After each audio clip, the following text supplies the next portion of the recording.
Hello students, welcome to Confidence Education. इस video में हम बात करने वाले हैं सीएमसी स्कूल के एडमिशन प्रोसेस के बारे में और एडमिशन के डिटेल्स के बारे में बात करेंगे कि एडमिशन फॉर्म कब फिल होंगे और एग्ज़ाम कब होंगे, कितना टाइम है और क्या क्या प्रोसेस है उसका, सारी चीज़ें के बारे में। सबसे पहले हम बात कर लेते हैं कि जो सीएमसी स्कूल है उसके अंदर एडमिशन कौन कौन सी क्लासेस में होंगे। तो class 6th 9th and 11th सिर्फ इन तीन क्लासेस में एडमिशन होंगे। नेक्स्ट बड़ा क्वेश्चन ये आ जाता है कि कौन कौन स्कूल में एडमिशन के लिए एलिजिबल है, क्या एलिजिबिलिटी क्राइटेरिया होगा। तो देख लो, इसके अंदर कुछ पॉइंट्स हैं। सबसे पहली चीज़ कि जो भी एडमिशन लेना चाहता है वो स्टूडेंट जो है वो रेजिडेंट होना चाहिए, दिल्ली का निवासी होना चाहिए। और दूसरी बात वो जो स्टूडेंट है वो क्लास, जैसे कि अगर 6th में एडमिशन ले रहा है तो वो अभी क्लास 5th में पढ़ रहा होगा। तो क्लास 5th 8th और 10th ये बच्चे जो अभी इस क्लास में पढ़ रहे हैं वही नेक्स्ट क्लास में एडमिशन करवा सकते हैं अपना। और दूसरी बात, वो किसी भी एक रिकॉग्नाइज स्कूल से पढ़ा हुआ होना चाहिए। वो रिकॉग्नाइज स्कूल दिल्ली का होना चाहिए, दिल्ली के बाहर का नहीं चलेगा। दूसरी बात, यहाँ पे सिर्फ 50% सीट रिजर्वेशन है गवर्नमेंट स्कूल के बच्चों के लिए। अब वो गवर्नमेंट स्कूल का बच्चा एमसीडी स्कूल का भी हो सकता है, एनडीएमसी, केवी, जेएनवी, किसी भी गवर्नमेंट स्कूल का बच्चा हो सकता है, या फिर कोई गवर्नमेंट एडेड स्कूल होना चाहिए, मतलब गवर्नमेंट से कनेक्टेड होना चाहिए। एफिलिएशन की बात नहीं की गई है यहाँ पे। दूसरी बात, स्टूडेंट के जिस भी क्लास में अगर वो 6th में एडमिशन लेना चाहता है तो 5th क्लास में उसको 25% मार्क्स उसने क्वालिफाई किए हों। अगर 9th में एडमिशन लेना चाह रहा है तो 8th में किया होना चाहिए, 11th में लेना चाह रहा है तो 10th में होने चाहिए। 5% का रिलैक्सेशन है, वो भी सिर्फ SC ST OBC के लिए। OBC में सभी के लिए नहीं है, सिर्फ नॉन क्रीमी लेयर के लिए है, और कुछ चिल्ड्रन विद स्पेशल नीड्स के लिए भी 5% का रिलैक्सेशन दिया गया है। अब बात कर लेते हैं कुछ इंपॉर्टेंट डेट की कि आपकी जो फॉर्म फिलिंग है वो कब से स्टार्ट होंगे। तो फॉर्म फिलिंग आपकी 27 फेब से स्टार्ट होंगे और फॉर्म फिलिंग आपकी 12 मार्च तक ही होगी। तो कोशिश करें कि 12 मार्च से पहले पहले फॉर्म फिलिंग कर ले, क्योंकि 12 मार्च को हो सकता है साइड ना चले। और एडमिट कार्ड जब भी आपका एग्जाम होगा उससे कुछ दिन पहले आपका एडमिट कार्ड इशू कर दिया जाएगा, जो कि पोर्टल पे आएगा। आप देखते बात करते हैं कि टेस्ट कब होंगे या एग्जाम कब होंगे। जो आपका क्लास 6th है और 9th है उनका एग्जाम जो होगा वो मार्च के लास्ट वीक में हो जाएगा, मतलब वही 28 27 मार्च के आसपास। ये टेंटेटिव है, बाकी फिक्स्ड अभी डेट आई नहीं है, वो आएगी। और क्लास 11th के जो एग्ज़ाम होंगे वो मई के मंथ में होंगे जाके।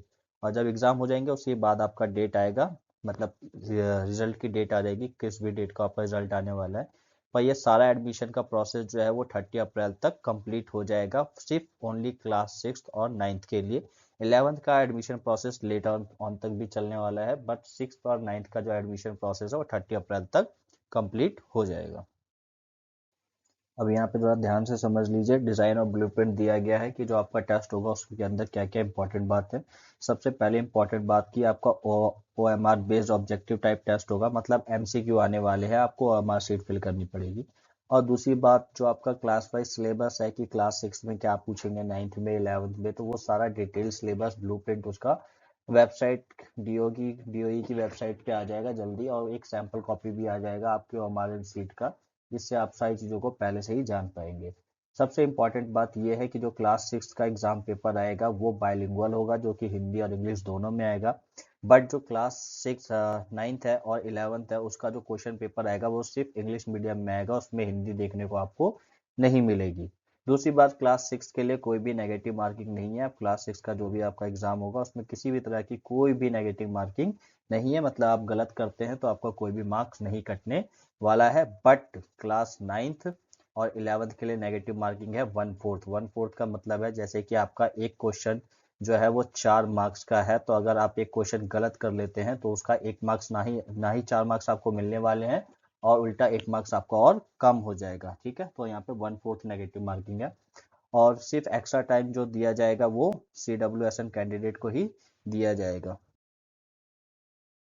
यहाँ पे देख लीजिए, ये क्लास 6 है और क्लास 9 का थोड़ा पैटर्न दिया हुआ है।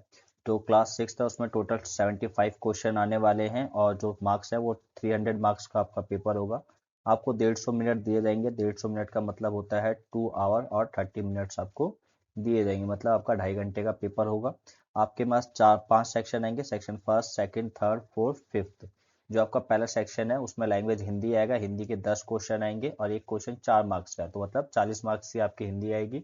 ऐसे आपके 10 क्वेश्चन इंग्लिश के आएंगे, general awareness, GK, mental ability और न्यूमेरिक एप्टीट्यूड मतलब मैथमेटिक्स के आपके 25 क्वेश्चन आने वाले हैं और हर एक क्वेश्चन 4 मार्क्स का है। तो जिस तरीके से आपका ये 300 के मार्क्स का पूरा क्वेश्चन पेपर बनने वाला है क्लास 6 का, सेम ऐसे ही क्लास 9th में इसमें 100 क्वेश्चन आने वाले हैं और 100 क्वेश्चन के साथ एक क्वेश्चन 4 मार्क्स का है। तो आपको ये 400 मार्क्स का आपका पूरा का पूरा क्वेश्चन पेपर होने वाला है। आपको भी 150 मिनट ही मिलेंगे, मतलब 2 और 30 मिनट, 2.5 घंटे का आपको टाइम मिलने वाला है। आपके पास देखेंगे यहाँ पे कहीं पे भी आपका हिंदी का क्वेश्चन मतलब हिंदी सब्जेक्ट आपका नहीं है। आपके भी 5 सेक्शन है, first second third fourth fifth. English के आपके 10 क्वेश्चन है, जीके जनरल अवेयरनेस के आपके 20 क्वेश्चन है, मेंटल एबिलिटी के भी 20 क्वेश्चन है मतलब रीजनिंग की बात करी गई है, साइंस के 25 क्वेश्चन है, मैथमेटिक्स के भी 25 क्वेश्चन है। तो इस तरीके से आपका ये टोटल जो मार्क्स बनेगा वो 400 मार्क्स का बनने वाला है। अब ये क्लास 11th का है, ठीक है। अब क्लास 11th में 2 पेपर हैं, एक पेपर 1 है और एक पेपर 2 है। ये दोनों ही पेपर आपको नहीं देने हैं। जो बच्चा क्लास 11th में साइंस स्ट्रीम चूज करने वाला है उसको पेपर 1 देना है। जो 11th क्लास में फाइनेंस, ह्यूमैनिटीज और पीवीए कोर्सेज ज्वाइन करने वाला है उसको पेपर 2 देना है, ठीक है। तो ये दोनों पेपर किसी एक ही को नहीं देने। ये जो साइंस लेना चाहता है उसके लिए पेपर 1 है, जो आर्ट्स ह्यूमैनिटीज लेना चाहता है उसके लिए पेपर 2 है। तो यहाँ पे आपके टोटल क्वेश्चन 100 हैं, वापस से 400 मार्क्स का ही है, एक क्वेश्चन 4 मार्क्स का है और आपको मिलेंगे 180 मिनट। 180 मिनट का मतलब होता है 3 आवर्स आपको मिलने वाले हैं, 3 घंटे। जो साइंस स्ट्रीम के बच्चे हैं उनके लिए 4 सेक्शन है, सेक्शन 1, 2, 3 एंड 4।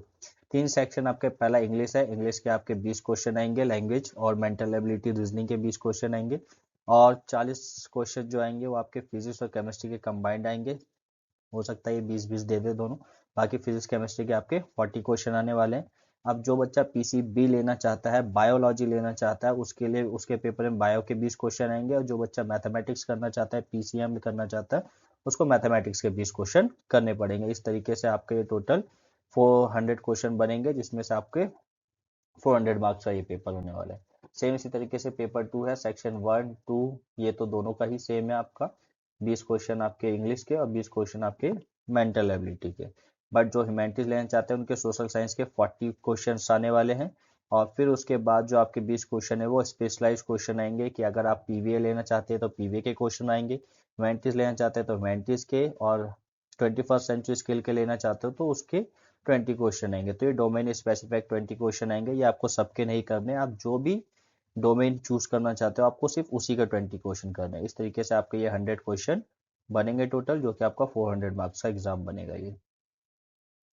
और सबसे इम्पॉर्टेंट न्यूज़ यहाँ पे इम्पॉर्टेंट अब ये इन्फॉर्मेशन ये है कि जैसे कि आप कभी आप जब फॉर्म फिल करेंगे तो फॉर्म फिल करते वक्त आपको 3 प्रेफरेंस भरनी होती है, 1, 2, 3, कि आपका एग्जाम क्लियर होने के बाद आपको कौन से स्कूल में एडमिशन लेना है उसके लोकेशन के हिसाब से, ठीक है। तो ये तीनों प्रेफरेंस बहुत ध्यान से भरिएगा क्योंकि इस बार डायरेक्ट तौर पे अनाउंस कर दिया गया है कि आपका जिस भी स्कूल में सीट आपको अलॉट की जाएगी आपको स्कूल उसी स्कूल में एडमिशन लेना होगा। ये बाद में कोई भी ट्रांसफर रिक्वेस्ट को एक्सेप्ट नहीं करेंगे, ना ही उसको कंसीडर में लिया जाएगा। तो आपको जिस भी स्कूल में एडमिशन लेना है उसके प्रेफरेंसेस बहुत ठीक से और ध्यान से भरिएगा। आई होप आपको सारी डिटेल मिल गई होगी, सारी चीज़ें समझ में आ गई होंगी। आने वाली वीडियोस में हम आपको ये भी शो करेंगे कि फॉर्म कैसे फिल करना है। बाकी अगर आपको और भी कोई इन्फॉर्मेशन चाहिए तो आप नीचे कमेंट बॉक्स में डाल सकते हैं। धन्यवाद।